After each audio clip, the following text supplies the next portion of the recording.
Assalamualaikum warahmatullahi wabarakatuh. Assalamualaikum warahmatullahi wabarakatuh. Gimana cara kita, mungkin Anda bukan kita, gimana cara membenarkan rizki yang diuji dan rizki yang terhambat akibat dosa, Ustaz? Ya sederhana, Anda sedang berdosa enggak gitu? Melakukan perbuatan dosa enggak? Yang dengan dosa itu menghambat rizki yang halal datang. Karena rizki itu sifatnya bisa dua, bisa yang halal, bisa yang haram.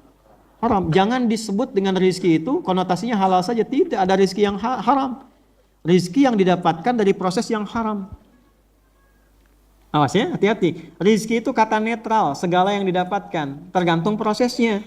Kalau prosesnya halal, sifatnya halal. Kalau haram, sifatnya Makanya ketika kita berinfak dari rizki, Allah mengatakan, wa mimma razaqnahum yunfiqun, dari sebagian rizkimu. Para ulama mengatakan dari makna mimma itu salah satu pengertiannya adalah dari yang halal, bukan yang haram.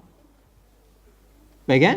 Nah, jadi yang pertama, bagaimana cara kita bisa mendefinisikan dan memastikan bahwa kita belum dapat nih ikhtiar, apakah ini dari ujian terlambat kita dapatkan dalam tanda petik, atau memang terhambat karena yang perbuatan dosa yang dikerjakan. Ya, pada hakikatnya Bapak Ibu sekalian, sifat rizki itu tadi saya katakan bisa ditempuh dengan cara yang halal, dengan cara yang haram. Kalau haram jadi dosa, kalau halal jadi pahala. Yang kedua, sebetulnya tidak ada kata terlambat dalam rizki, itu nggak ada kaidahnya. Kalau kita berikhtiar, rizki diturunkan. Apa dalilnya? Itu di Quran surah 51. Ayat berapa? 22. Wa fis sama'i rizqukum wa ma tu'adun. Di langit telah ditetapkan rizkimu, terukur dan akan diberikan, dijanjikan diberikan sesuai dengan ikhtiarmu. Jadi kalau kita berikhtiar, rizki turun tuh. Tapi pertanyaannya, turunnya diakumulasikan atau secara bertahap langsung diberikan? Itu dulu. Atau pertanyaan yang kedua, rizkinya langsung dalam bentuk materi yang diberikan, atau Allah menginginkan rizki yang lain dulu yang diberikan. Setelah rizki yang lain didapat, baru yang ini diakumulasikan. Contoh, Anda bekerja tuh, keluar keringat, mutarkan dagangan gitu kan, muter. Ingat ya, ingat kaidahnya. Yang memberikan rizki siapa? Allah. Ingat betul itu ya. Jadi bukan karena hebatnya Anda ikhtiar rizki datang, bukan. Karena Allah. Bisa jadi Anda nggak muter-muter, orang datang, Pak beli Pak. Bisa jadi Anda muter-muter nggak ada yang beli. Supaya Anda sadar yang ngatur rizki siapa? Allah. Ya. Tapi kalau Anda mau muter itu diakumulasikan, turun tuh, disiapkan. Tapi nanti kadang-kadang akumulasinya tidak langsung. Mungkin nggak ada yang beli dulu tuh, nggak ada yang beli dulu, sambil muter nggak ada yang beli. Tapi Allah kalau ingin munculkan rizki yang lain. Rizki yang lain itu apa? Pengetahuan Anda, potensi Anda, perjuangan Anda yang tidak bisa dibeli dengan uang. Anda bisa tahu akses jalan ini kemana. Anda bisa tahu orang-orang ini siapa saja, aktivitasnya ramai atau tidak. Jalan ini punya jalan alternatif atau tidak. Nah, semua yang Anda lalui itu Anda akan butuhkan di masa depan. Anda akan sadar bahwa satu saat, oh ini saya pernah melewati jalan ini.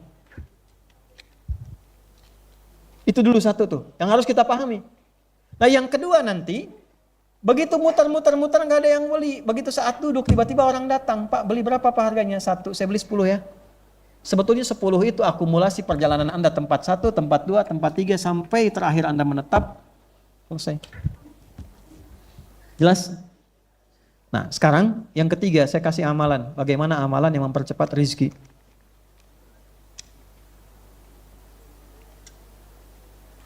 Minta doanya Ustadz untuk kelancaran urusan saya. Nah ini doanya, saya kasih amalannya dulu. 1. Sudah? Saya ulangi. Fokus ya. Amalannya 1.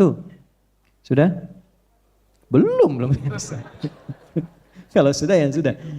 Amalannya pertama, sholat. Apa? Kalau sudah berkeluarga, kalau bisa sholatnya berjamaah. Minta, sama-sama berdoa, suami istri berdoa, sholat. Baik sholat fardu ataupun sholat sunnah. Wa'mur ahlaka bis sholah wastabir 'alaiha. Siapa yang bisa lanjutkan, angkat tangan.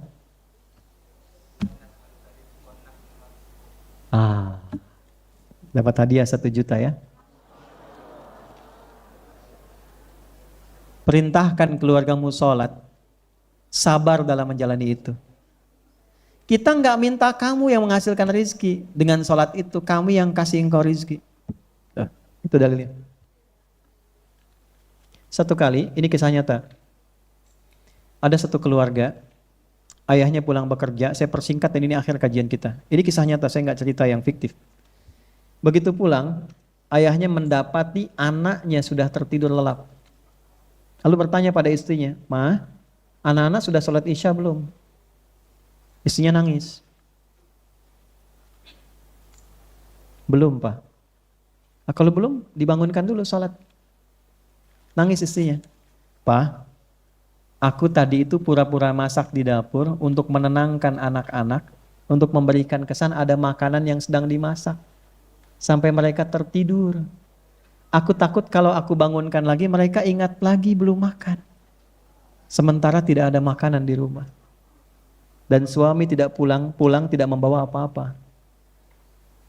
Perhatikan ya kalimatnya. "Ma, jangan mengatur yang bukan urusan kita.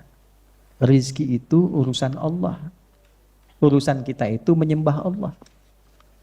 Yang penting kita tunaikan tugas kita menyembah Allah dan merawat anak-anak kita untuk menyembah Allah, dan biarkan Allah menunaikan tugasnya untuk memberikan rizki pada kita." Udah kalah. Makanya kembali kepada pertanyaan pertama, kalau ujian iman pada calon istri itu lewat, kesananya lewat semua. Tuh ya, ingatkan pertanyaan pertama tadi. Maka apa yang terjadi? Anaknya dibangunkan lagi, sholat, dan anaknya ngikut. Gak ada kalimat pertamanya, Masya Allah, makanan udah siap, bilang kan. Sholat wudhu, sholat jamaah tuh dua anaknya, sholat jamaah. Tahu apa yang terjadi? Begitu selesai menunaikan sholat, tiba ada tetangga ketuk pintu. Assalamualaikum. Begitu dibuka, dia bawa satu nampan makanan yang enak-enak dimasaknya, di masa itu yang paling enak. Dia katakan, "Fulan, ini aku ada hadiah makanan untuk Anda." Kaget orang rumah ini, si suaminya bertanya, "Kok kenapa tiba-tiba Anda memberikan dan mengantarkan makanan ini kepada kami?" Kata orang ini mengatakan, "Saya mengundang sahabat saya datang ke rumah. Saya jamu dia, saya siapkan makanan yang paling enak, yang biasa kami sukai. Begitu nyampe di rumah kami diskusi, kami berdebat. Dalam debat itu tidak ketemu, akhirnya merasa tidak nyaman. Teman saya langsung pamit tanpa makan makanan ini." Makanya kalau bertamu aja, jangan berdebat. Makanan jadi nggak enak. Gitu ya. Lalu apa yang terjadi? Lalu saya langsung berkata secara spontan, "Ya Allah, karena dia nggak mau makan, aku akan bawa makanan ini keluar dan akan berjalan sampai kakiku berhenti di tempat yang Kau tentukan, dan di tempat itulah aku akan berikan makanan ini kepadanya. Wallahi aku bersumpah demi Allah, aku keluar dari rumah membawa makanan ini dan terus berjalan melewati rumah sipulan, tiba-tiba kakiku berhenti di sini. Dan di tempat inilah aku kemudian berikan makanan ini kepadamu."